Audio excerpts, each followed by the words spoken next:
Hello and welcome. If you're tackling CIMA E3, you know exactly what I'm talking about. That feeling of staring into a future that's just foggy, unpredictable. Well, that right there is the core challenge of strategy. This explainer is your personal toolkit, and we're going to build it together to help you cut right through that fog and turn uncertainty into your biggest strategic advantage. Let's get into it. In this explainer, you're going to learn exactly how to forecast, build scenarios, and generate strategic options under uncertainty so you can confidently answer CIMA E3 exam questions and pass your exam.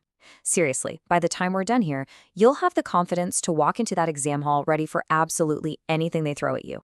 So, here's our game plan for building out your strategist's toolkit. First, we're going to get a handle on this fog of uncertainty itself.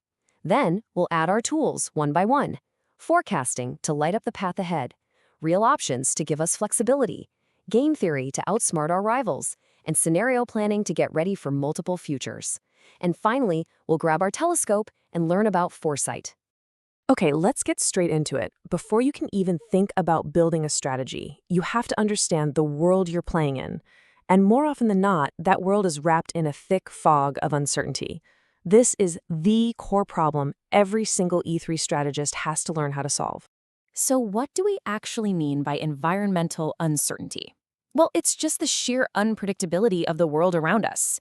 It's what makes a strategist's job so challenging. But it's not just random chaos. It comes from real sources, a sudden political change, a crazy new technology like AI, or our customers just deciding they like something new. These are the winds and currents we have to learn to navigate. Now, to make sense of all this, we can break uncertainty down into three different dimensions. First up is volatility. That's all about the speed of change. How fast is everything shifting? Then you've got complexity. This is about how many different things are all connected. The more moving parts, the harder it is to see what's going to happen next. And finally, there's ambiguity. Oof, this is the really tricky one. These are the unknowable unknowns, when you don't even know what questions you should be asking. Okay, lean in for this one because this is a classic exam topic. What is the difference between risk and uncertainty?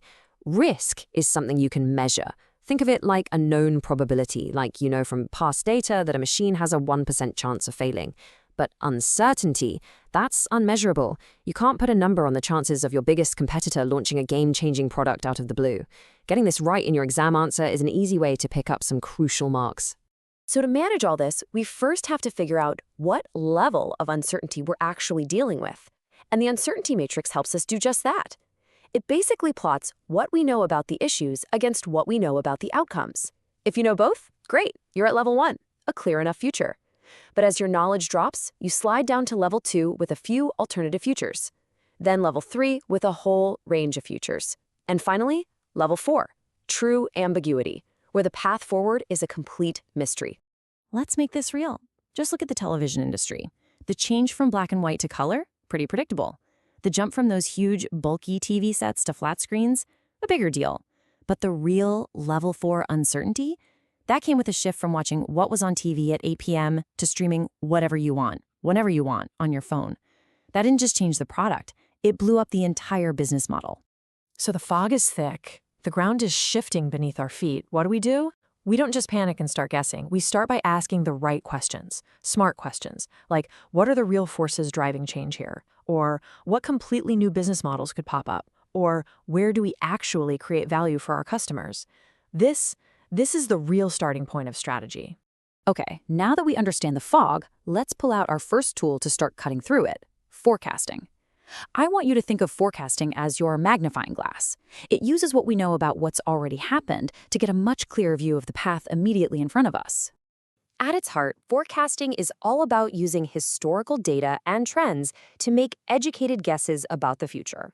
Now, for CIMA E3, this is the really crucial part. Forecasting is the vital first step in figuring out your organization's starting position. I mean, think about it. Before you can decide where you're going, you absolutely have to know where you are right now. There are basically two main flavors of forecasting. On one hand, you've got quantitative. This is all about the numbers, using fancy statistical methods to project past data forward. Then on the other hand, you've got qualitative. This relies on human brains and expert judgment, using things like the Delphi technique to get a bunch of smart people to agree on what's probably coming next. And forecasting isn't just magic, it follows a pretty logical flow. First, you figure out what you need to predict. Is it sales, costs, market growth? Then you gather your data, pick your model, and run the numbers. But honestly, the most important step for a strategist is the last one. You have to constantly monitor how accurate your forecast is. This isn't a one-and-done task, it's a continuous loop. But, and this is a huge but, forecasting has one massive weakness. It works on the assumption that the future is going to look a lot like the past. And that's fine when things are stable, but it completely falls apart when a black swan event comes along. You know, one of those super rare, massive shocks that just changes the whole game overnight. And that limitation means forecasting by itself is never, ever enough. Since forecasting kind of stumbles when the future doesn't look like the past, we need a tool that actually thrives in that kind of environment. And that tool is called real options. So if forecasting is our magnifying glass for the short term, think of real options as a set of keys. They give us the flexibility to unlock different doors as the future starts to become a little clearer. The big idea here is pretty cool. We take the logic from financial options, like having the right but not the obligation to buy a stock, and we apply it to big, real-world business decisions. It's a really powerful way of thinking that puts an actual value on being flexible, on having the ability to change your mind as you learn more. Now, there are a few different types, but here are the 3 key ones you absolutely have to know. First, the option to delay. Why go all in on a massive investment today when you could wait a year and get more information? Then there's the option to expand. You could start with a small pilot project, and if it's a huge success, you have the option to scale it up. And just as important, the option to abandon. This is the power to cut your losses on a project that's failing, instead of just throwing good money after bad. And this is where real options really clashes with traditional finance. A standard net present value, or NPV calculation, basically treats an investment as a static now or never decision. It completely ignores the value of being flexible. Real options thinking fixes that. It recognizes that smart managers don't just lock themselves in, they adapt as new information comes to light. And that leads us to this powerful little formula. The true strategic value of a project isn't just its NPV. It's the NPV plus the value of all those options we just talked about, the value of your flexibility. Dropping this into your exam answer shows the examiner you can think beyond those static models and really get the dynamic nature of strategy. Okay, so far we've looked at the environment and we've talked about our own flexibility. But what about our competitors? Strategy isn't a game you play by yourself, so let's add our next tool, game theory. I want you to think of this as the strategist's chessboard. It's a way to anticipate and counter the moves of your rivals. So game theory is basically the formal study of strategic interaction. And the key thing, the absolute most important point, is that the outcome of your decision depends not just on what you do, but on what other players do too. It's perfect for thinking about things like price wars or new product launches or deciding whether to build a new factory. Here's the classic example you always hear about, the prisoner's dilemma. Imagine 2 competitors, A and B. From A's point of view, no matter what B does, confessing is always the best move for A. And the exact same logic applies to B. So, what happens? They both confess and they both end up with a pretty bad outcome. The crazy thing is, if they had just cooperated and stayed silent, they both would have been way better off. This explains perfectly why companies get into these destructive price wars that hurt everybody.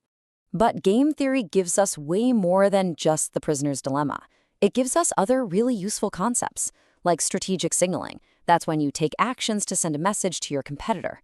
It also helps us analyze the trade-offs between having a first mover advantage, getting there first, and a second mover advantage, where you kind of hang back, let the first guy make all the mistakes, and then you come in with a better product. Okay, we've established that we can't predict the future. But what if we could prepare for multiple futures? This brings us to our next incredibly powerful tool, scenario planning. This is the strategist's compass. It helps us build strategies that are tough and resilient enough to work in lots of different future worlds. The process is really structured and logical. You start by just brainstorming all the forces that could change your industry. Then you pick the 2 that are the most important and the most uncertain. You use those 2 to build a matrix, and that matrix creates 4 totally different but totally plausible future worlds. Then the fun part. You stress test your current strategy against each of those worlds to see if it would survive. Let's make this super practical. Imagine a company where everything depends on two big uncertainties: how fast new technology gets adopted and how much the government decides to regulate the industry. Well, we can plot those on a matrix, and suddenly we have four possible worlds. You've got digital mavericks, where tech is fast but rules are tight. You've got the Wild West, where anything goes. And you've got regulated decline and stagnation. The big insight here is that you'd need a completely different strategy to win in each of those worlds. And this right here is the ultimate question that scenario planning forces us to answer. For each one of those four boxes, digital mavericks, Wild West, all of them, we have to look our CEO in the eye and ask, if this is the world we wake up in tomorrow, what do we do? What's our strategy to not just survive, but to win? That's how you generate really robust, resilient, strategic options. All right, our final tool is the most advanced one. We've used our magnifying glass for forecasting and our compass for scenarios. Now we're going to pull out the strategist's telescope to spot those faint, distant signals coming from way over the horizon. This is Foresight. Now, foresight is not about prediction. It's about perception. It's a systematic way of looking really far ahead to try and spot and interpret what we call weak signals. These are the tiny little anomalies today that could grow into massive disruptions tomorrow. The whole goal is to see totally new business models and opportunities way before they become obvious to everyone else. So what are we scanning for with this telescope? We're hunting for those weak signals. We're tracking emerging technologies like AI and blockchain, not for what they do today, but for what they could become. We're looking for totally new business models, like the huge shift from owning things to just subscribing to them. And maybe most importantly, we're looking for shifts in what actually creates value, moving away from tangible things like factories and towards intangible things like data and brand. Okay, we have filled our toolkit. We've got our magnifying glass for forecasting, our set of keys for real options, our chessboard for game theory, our compass for scenarios, and our telescope for foresight. But the true mark of a master strategist, and what that CIMA E3 examiner is really looking for, is knowing how to use all of these tools together. So, let's put it all together. This right here is your exam map. It tells you exactly which tool to grab for each part of the strategic process.